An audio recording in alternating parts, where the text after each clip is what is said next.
Pag nagsalita ako, makakagulo ang bayan. Hello po sa lahat ng aking mga manonood, sa mga mahal kong subscribers at mga taga-suporta. Magandang gabi, magandang umaga, magandang araw, magandang hapon, maganda po kayong lahat.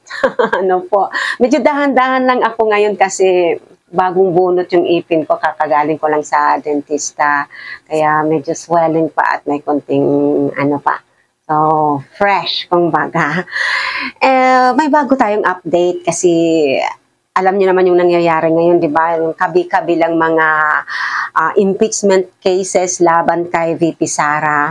Nung tinanong siya kung ano ang opinion niya o masasabi niya tungkol dito sa mga kabi-kabilang rally tungkol sa pagsusulong ng impeachment laban sa kanya, ay tila ba parang nagbabanta siya sa sinabi niya, no? At parang bang sobra talaga yung believe niya sa sarili niya. Nasabi niya, hindi na lang daw siya magkukomento kasi pag nagkomento siya, magkakagulo ang bansa. So parang nananakot siya, no? Sara Duterte sa kabi-kabilang impeachment laban sa kanya, magkakagulo raw ang bayan kapag nagsalita siya. Nasa frontline na balitang yan ang aming Mindanao correspondent na si Bril Montalvo, exclusive.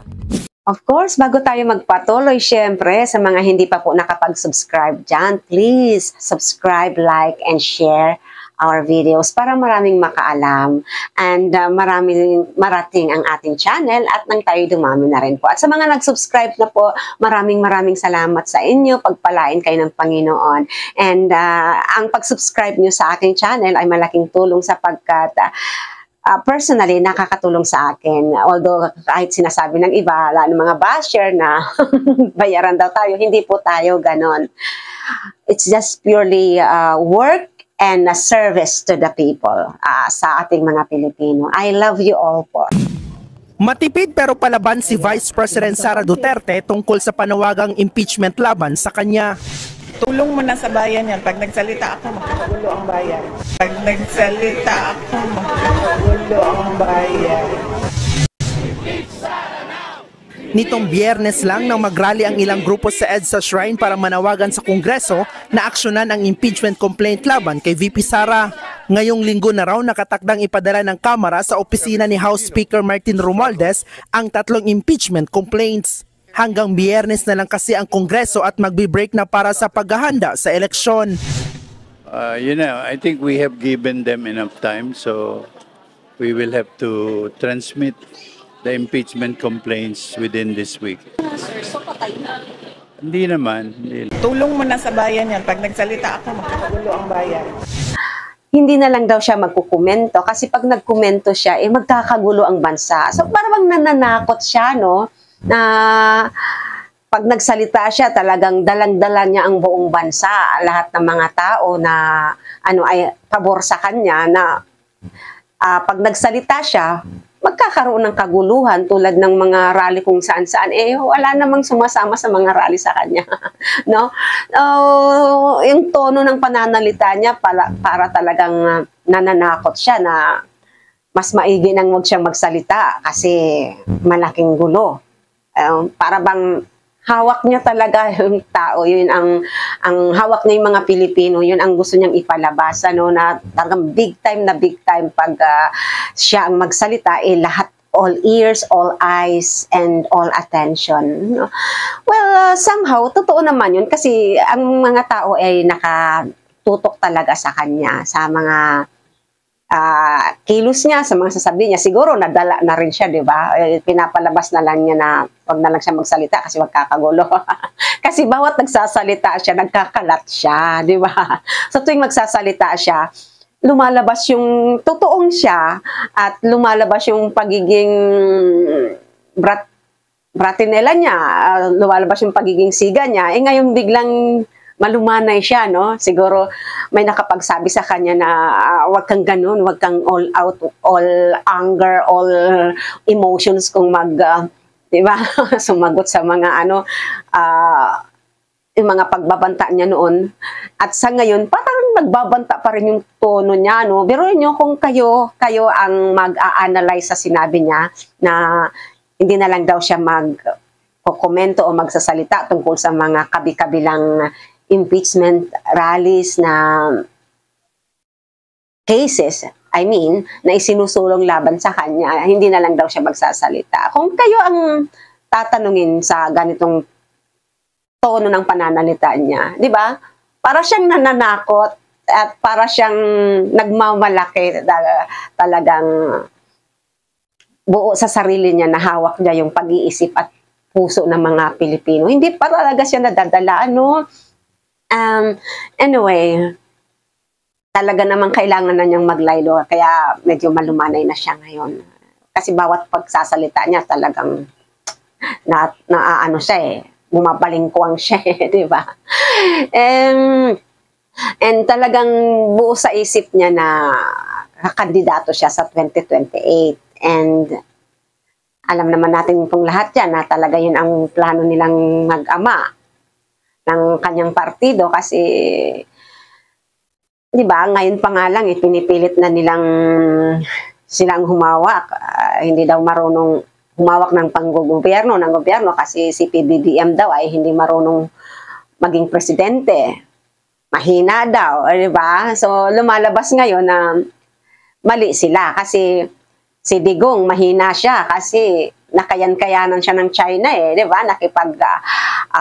Agreement siya doon. Naibenta niya halos ang Pilipinas, di ba? Pero binabawi na ngayon ni PBBM. Di ba? Yung West Philippine Sea hindi niya kayang ipaglaban.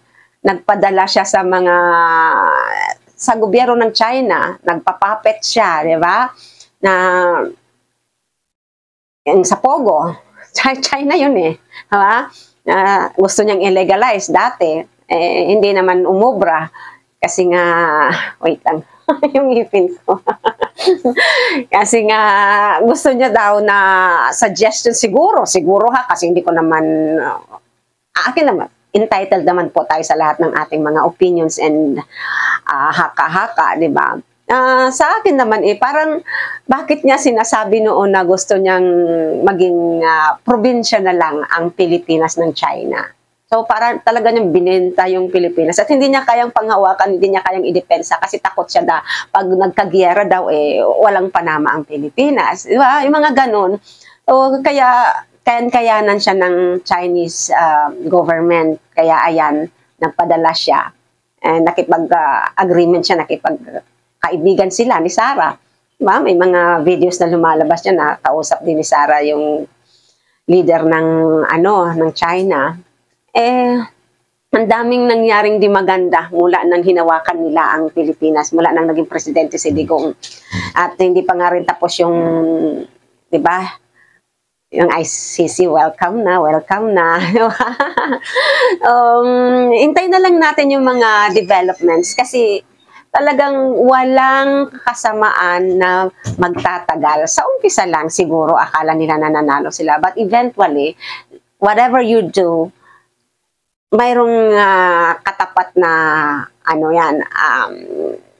favor or consequences. Kumbaga, if it's good ang consequences niya, di ba? If it's bad consequences. So, I think hindi consequences pag good, So, what I'm trying to say is that if you do good will come back to you. And if you do bad will come back to you. And malapit na yung oras nila. So, wala na sila. Trying na lang sila ngayon. Nagpipilit na lang silang maging matatag.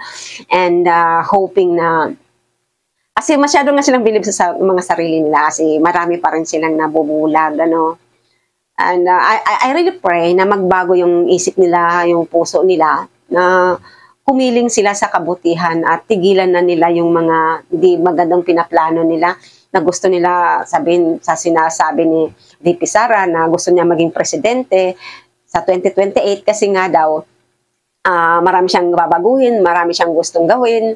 Sa ngayon pa nga lang bilang Vice President, wala pa siyang nagagawa sa Pilipinas. Hindi siya makatulong, pero sasabihin niya, walang nagagawa si PBBM at hindi magaling na presidente. Walang alam kung baka ibig niya sabihin, pero mas maraming nagagawa ang ating presidente. Okay, ina-update ko lang po kayo kahit medyo pa yung ipin ko, but then, yun nga, gusto ko lang na updated din kayo sa mga nangyayari and nalalaman na ninyo yung mga turn of events. So, ayun nga, parang nananakot si VP Sara sa sinasabi niya na magkakagulo ang Pilipinas pag siya'y nagkomento dun sa mga nagrarally sa impeachment against sa kanya at sa mga isinusulong na kaso laban sa kanya. Okay po? So sa mga hindi pa po nakapag-subscribe, please subscribe, like, and share.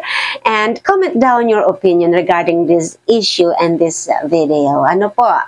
And just like I always say, believe in yourself, believe in God, and share love. Thank you so much for watching and see you in my next vlog. Thank you, thank you, thank you. Bye for now.